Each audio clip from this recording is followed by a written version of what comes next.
Hello everyone, कैसे आप? उम्मीद करती हूँ आप सब ठीक ठाक होंगे, अपनी पढ़ाई बहुत अच्छे से करेंगे क्योंकि नीट 2025 में बस अब 2 महीने से भी कम बच गए हैं। तो अब खूब रिवाइज करें, खूब सारी टेस्ट सीरीज दें और बहुत अच्छे से प्रिपरेशन करें। खैर, नीट 2025 आने वाला, ये नीट 2024 का मेरा पेपर और इसमें बॉटनी सेक्शन में बायोलॉजी वाला सेक्शन है जिसमें मैंने स्कोर किया था 340 मार्क्स के। तो मैंने कहाँ पे 4 क्वेश्चन जो मेजर मैंने गलत किए वो कहाँ पे किए हैं, मैं अभी वही देखने भी जा रही हूँ, आपको भी बताती जा रही हूँ। तो सबसे पहले यहाँ पे कुछ गलती नहीं है, दूसरे पेज में देखते हैं। तो ये 2 सेक्शन में ये जो डिवाइड हो गया मेरा, उसको आप इग्नोर करें। यहाँ पे भी ठीक है सब। यहाँ पे सबसे पहला क्वेश्चन है, हाँ, इसमें दोनों की फोटो के बारे में बता रहे हैं कि क्या-क्या है। तो मैंने इसमें एक में हाइपोकाइनेस, दूसरे में एपिकाइनेस किया, वाह! जबकि दोनों के दोनों पेरिकाइनेस का एग्जांपल, मतलब कहीं न कहीं फिगर रिवाइज़ अच्छे से नहीं किया था जिसकी वजह से ये प्रॉब्लम हो रहा है। क्योंकि पता नहीं, क्योंकि यहाँ पे सोचा होगा कि ये जो ओवरी है ना वो नीचे बाकी सब पार्ट है तो इसको हाइपोकाइनेस बोल दिया। और ये सब एक जैसे हैं तो बोलना चाहिए पेरिकाइनेस, तो एपिकाइनेस बोल दिया, वाह! तो ये तो अच्छे से गलत हो गया और ये डायग्राम अगर अच्छे से देखा होता तो ये गलती नहीं होती। बाकी ये गलत नहीं है, सही है। यहाँ पे भी कुछ नहीं है, ये वाले पेज में, ये वाले पेज में, हाँ, ये वाले पेज में गलती है और ये गलती मतलब फिगर नहीं देखने की वजह से ये भी गलती है।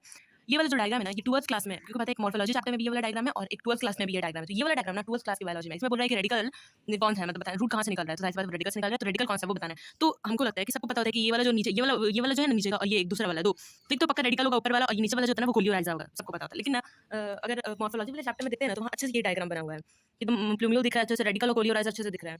लेकिन ये 12th क्लास वाले में जो डायग्राम है उसमें दिख रहा है जैसे रेडिकल ऊपर में हम लोग कर दिया और कोलियोराइजो इस तरीके से कर दिया। तो यहाँ पे कंफ्यूजन वही डायग्राम नहीं रिवाइज करने की वजह से हुआ, अगर दोनों का करते तो अच्छे से होता। तो यहाँ पे मुझे लगा ना कि ये डी वाला ना वही ऊपर ही वाले को बता रहा है, मतलब रेडिकली को बता रहा है, इसलिए वो कर दिया, तो इसलिए गलती हो गई। तो इसलिए कुछ नहीं होता, डायग्राम को अच्छे से रिवाइज करना चाहिए था बायोलॉजी के बुक का, तो उससे हो जाता और उसी की वजह से वो गलत हुआ। तो डायग्राम 2 क्वेश्चन 4 क्वेश्चन गलत हुए 340 में, 340 मार्क्स आया। तो जाहिर सी बात है 4 क्वेश्चन आए थे क्योंकि कोई भी अनअटेम्प्टेड नहीं था, तो 4 क्वेश्चन गलत, उसमें 2 क्वेश्चन डायग्राम ही की वजह से गलत हुए हैं। ये तीसरा क्वेश्चन, और तीसरा क्वेश्चन एकदम हूबहू एनसीईआरटी की लाइन है कि क्रोमोसोम्स होता है ना, become gradually visible under the light microscope during leptotin stage or 2 वाला the beginning of diplotene stage is recognized by the dissolution of synaptonemal complex. हाँ, तो 2 वाला तो सही, यहाँ पे मैंने माना 1 को जो होता है ना फॉल्स कर दिया, जबकि एनसीईआरटी में साफ ऐसे लिखा हुआ है। लेकिन यहाँ पे कंफ्यूजन क्या हो गई थी, यहाँ पे लिखा हुआ क्रोमोसोम्स बिकम ग्रेजुअली विजिबल, और ये एनसीईआरटी में सेम ये लिखा हुआ है। लेकिन लेप्टोटिन स्टेज को हम लोग थिन थ्रेड स्टेज भी बोलते हैं ना, तो मेरे दिमाग में नहीं, वो तो थिन थ्रेड लाइक स्टेज होती है ना, वहाँ तो कंडेंसेशन स्टार्ट होता है, तो क्रोमोसोम बिकम ग्रेजुअली विजिबल कहाँ से आ गया, जबकि एनसीईआरटी दिमाग में, एनसीईआरटी की लाइन को दिमाग में रखना चाहिए था। लेकिन यहाँ पे वो थिन थ्रेड वाली स्टेज वाली जो बेकार है, जो एनसीईआरटी के बाहर है, जो आप बेकार में पढ़ लेते फजूल में, तो वो दिमाग में आ गया जिसकी वजह से गलत हो गया। तो इसलिए बोलते हैं कि एनसीईआरटी को भी पढ़ना चाहिए और ज्यादा इधर उधर नहीं जाना चाहिए। तो ज्यादा इधर उधर जाने का वही नुकसान हो गया, जबकि वो सब भी बातें की थी लेकिन उस बात को ज्यादा प्रायोरिटी दे दिया तो वाला क्वेश्चन गलत हो गया। तो कहीं ना कहीं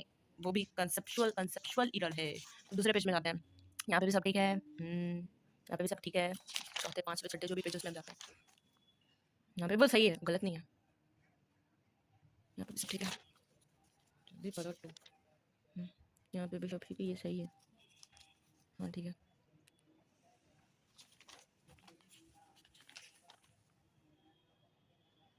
ये भी पहला क्वेश्चन गलत है, और ये वाला ये 5 to 3, 3 to 5 वाले में कंफ्यूजन हो गया था, इसलिए गलती हो गया।